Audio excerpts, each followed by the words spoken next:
Hello everyone and welcome to Unit 4. I appreciate you all being really patient with me, as I know that I mentioned that I was going to be posting this a little bit late just because of my procedure on Monday. So I am finally feeling better, things are good, and we're gonna keep rolling. I hope that I didn't put too many people behind. However, my observation when taking a look at things is that people typically don't start working on the coursework until a few days after the unit already starts. I think I've noticed that some people don't start the material until like the next week. So again, really appreciate your patience, and hopefully that this wasn't too impactful to have this a little bit late. So with that being said, the assignments that should have been submitted by Sunday at 11:59, unless you requested an extension, was the Unit 3 assignment, quiz number 2, and then the topic of the advocacy paper. So what I want to say about grading for the topic of the advocacy paper is that when I go through to do the grading, you will notice that you either get a 0 or a 25. 25 points means that your topic is good, you're good to go, no concerns with anything there. And if you get a 0, that just means that I want to maybe find a topic that's not as broad. Maybe the topic that you have chosen is not necessarily appropriate for the counseling profession, so we might need to take a look and reassess for a new topic. Once I will give you feedback about like what I'm noticing or like what I need. Once we settle on a topic that's appropriate, I'll go back and I'll give you the full 25 points. So please don't panic that like if you get a 0 that you're not going to get the 25 points. It's just our method to make sure that everyone has gone through and actually selected a topic that's appropriate and they've got the green light to, start the paper. So that's how grading for that is going to go. And then, of course, as always, I'll go through the Unit 2 responses and just make sure that, everything is good. I can't remember if Quiz 2 has the short answer or the multiple choice questions, but I will take a look. So it is possible that your grade may increase once I go through and manually grade those. Couple of other things just really quick about Unit 3 and just the units before. So I wanted to take a couple of minutes again. I know that I mentioned this in the last video, but just to remind again about the minimum length requirements. So I don't actually go through and do word counts. I don't have the time for it. I also think that's kind of like tedious as far as like being a student.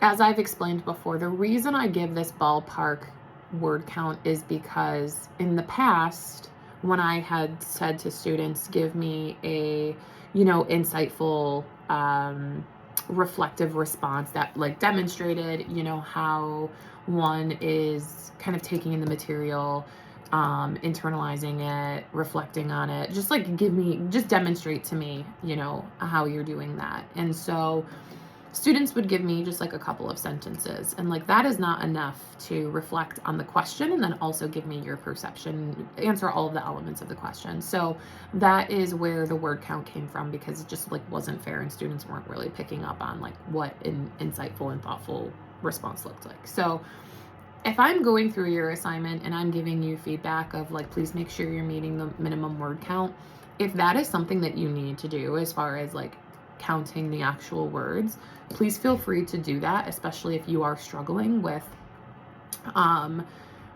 missing points because of length. But really, that's just my way of saying, please expand more. There's numbers of ways. I know that some of the questions are kind of like just very black and white and straight to the point, but there are ways for you to expand as far as like giving your thoughts, with the material that you read. Does it make sense? Does it not make sense?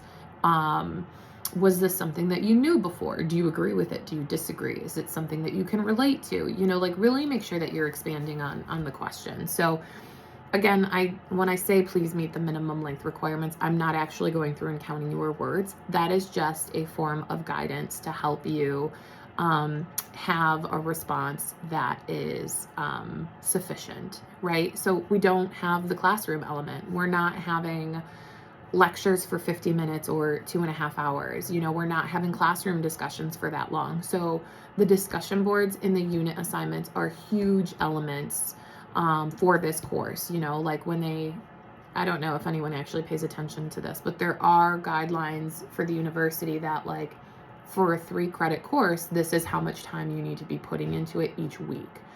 I have the course kind of split up into 2 weeks, but if we were to take say for example 50 minutes each week, we're looking at almost 2 hours to go through and complete all of the material. So I think it's even more than that, to be honest with you, because they also account homework and stuff. So we'll say you should be spending a decent amount of time on the assessments and the assignments. So please just make sure you're giving your time and your attention to those things. I always really enjoyed online courses because I was not required to put as much effort into them. That was just me. So I understand what the dynamic can be like, but I do try to make things as easy as possible on everyone. So with that being said, for those people who have had points deductions in some areas, whether it be on the quizzes, on the unit assignments, we definitely have one 30-point extra credit assignment at the end of the semester, but I am thinking of adding in a different one, just because it's a topic that is very relevant to the counseling profession, and also something that I'm very passionate about. So we might have an additional extra credit opportunity coming up. So again, my goal is to really help everyone be successful. I'm not trying to be a pain and be a stickler with grading and stuff like that. So I want to make sure that there are opportunities available for you to make up points. I know at the beginning of the semester, it's really hard to kind of get in the vibe of, completing assignments, what my expectations are and stuff like that. So I want to help you if there has been some point deductions in those areas. So keep an eye out for that.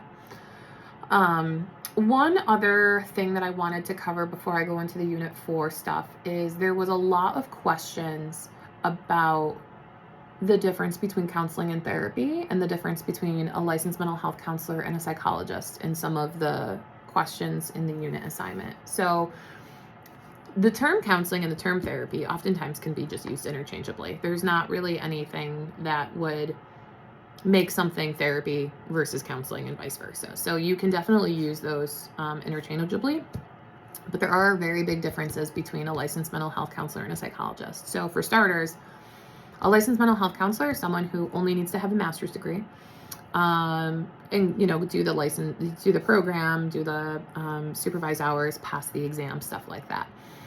A psychologist has a PhD, and their coursework looks very different. So some of the big differences, psychologists do a lot more research. Part of the PhD program is to do research. You have to do a dissertation. You have to be familiar with stats and interpretations and all of that stuff. So that is something that's a big difference. The coursework is also very different. Like you go a lot more into like neuropsychology, theoretical approaches, stuff like that in the PhD program. And I know that because a lot of my classes in grad school, my PhD program, were similar to those for the counseling psychology program. The other big thing is that psychologists complete an APA accredited internship or postdoc. That looks like this has to be in an APA accredited program, and we don't actually have a ton of those in Buffalo. I believe UB is one of them in the counseling center, but a lot of them are also hospitals around the country and stuff like that. So when we're talking about assessing, licensed mental health counselors, they can do our typical assessments for like anxiety, depression, mood disorder, stuff like that. However, they cannot diagnose things like autism, diagnoses along the lines of developmental, what's the word I'm looking for? Yeah, developmental disorders like cerebral palsy, autism, stuff like that. So that's also a big difference. So like when we are taking a look at developmental disabilities, there is a lot of testing and assessment that goes into those types of diagnoses. And there's also something called a neuropsychological evaluation. Those have to be done by psychologists. LMHCs are not trained to do that. or to do those assessments. So that's also a big difference. So there definitely are pros to getting a degree in counseling psychology if you wanted to be a psychologist. But like if you're not interested in doing all of those things and you just want to do therapy, an LMHC, a licensed mental health counselor, is also just totally sufficient. So just some things to think about. So again, I know that those questions came up in the assignment. Really quick, last thing I want to go through is Unit 4. This is my favorite unit of this course, and I'm biased because I'm a trauma therapist. So we are going to talk about the Adverse Childhood Experiences Study. The counseling careers we're going to talk about are child and adolescent counseling and marriage, couples, and family counselors. So the Adverse Childhood Experiences Studies, I want to say, started in the 90s. And what these looked like was taking a look at factors or things that were happening in a child's life that could have long-term negative health outcomes, right? So initially what they were looking at are things like any type of abuse in the home. So physical, emotional, mental, sexual abuse. If there was a parent who was dependent on substances, if there was a parent who was incarcerated, if there was domestic violence in the home, right? So I want to say they looked at about 10 to 15 different factors. As the generations have continued to evolve, they actually have continued to do this research and take a look at different factors like bullying, being in a minority population and experiencing racism, stuff like that. So this research has continued, and so what it does look at is, like I said, negative long-term health outcomes. So that's going to be explained a little bit more in the TED Talk you're going to watch this week. So your assignments for this week are reading chapters 5 and 8 in Halkowski, watching TED Talk by Dr. Nadine Burke Harris about how childhood trauma affects health across a lifetime, read the ACEs prevalence study, complete the Unit 4 assignment, and then complete discussion board number 3. So discussion board number 3 is just reflecting on the TED Talk. So you're going to learn a lot about the ACEs study, and this kind of like pulls in the trauma-informed care that we had been talking about in an earlier unit, right? So we don't know what someone has experienced as a child or in their life. And so that's where we kind of pull in that approach of not knowing and also being sensitive to the fact that it could have been anything and we don't know. So those are the things that we're going to go through for this unit.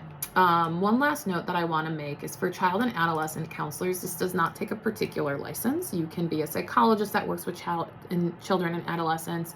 You can be an LMHC that specializes in this. However, but for marriage, couples, and family counselors, there is a separate license for this. It's called an LMFT, the Licensed Marriage and Family Therapist. It does have its own program, licensing expectations, licensing exam, and stuff like that. So if you did want to specialize in marriage and family counseling, there is a separate degree that you could kind of go and get to specialize in that, but something to consider. Other than that, I think this is it for Unit 4. So all of the assignments are going to be due by 11:59 on Sunday the 20th. Again, if you need an extension, please just make sure that you're emailing me ahead of time and let me know. Other than that, if you need anything, feel free to shoot me an email, and I'll see you in 2 weeks. All right, take care, everyone.